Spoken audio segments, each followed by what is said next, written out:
जनता की बात जनता के साथ। शिरपूर तालुक्यातील दोंदवाडा गावाच्या शिवारात एका शेतात प्रतिबंधित असलेला गांजा अंमली पदार्थाची बेकायदेशीर लागवड करून त्यांची विक्री करण्याच्या उद्देशाने शेती केली जात असल्याची माहिती मिळाल्यानंतर शिरपूर येथील पोलीस निरीक्षक जयपाल हिरे यांनी पोलीस स्टॉपसह तात्काळ छापा टाकला।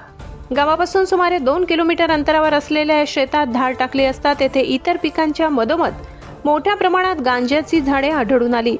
शेतात उपस्थित असलेल्या इसमास नाव विचारले असता त्याने आपले नाव राशा रमदा पावरा राहणार दौंदवाडा असे म्हटले। या संपूर्ण कारवाईत एकूण 820 किलो वजनाचा गांजा अंदाजे मूल्य 41 लाख रुपये आहे हा जप्त करण्यात आला असून आरोपी राशा पावरा याला ताब्यात घेण्यात आले। सदर कारवाई शिरपूर तालुका पोलीस ठाणे अंतर्गत करण्यात आली असून गुन्ह्याचा पुढील तपास पोलीस निरीक्षक जयपाल हिरे, जिल्हा पोलीस अधीक्षक श्रीकांत धिवरे यांचे मार्गदर्शनाखाली करीत आहेत। आज शिरपूर तालुका पोलीस स्टेशन हद्दीतील महादेव दोंदवाडा या गावात एक इसम हा गांजाची शेती करत आहे अशा गोपनीय माहितीवरून आम्ही या ठिकाणी छापा कारवाई केली असता काय नाव तुझं?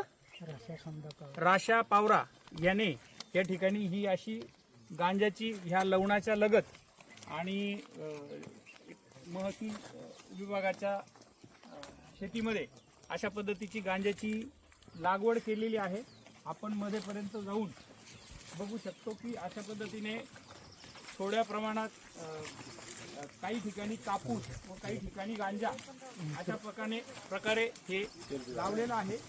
हा अजून जो गांजा होता हा आता आपण मजुरांच्या साहाय्याने या ठिकाणी उपटून घेतलेला आहे।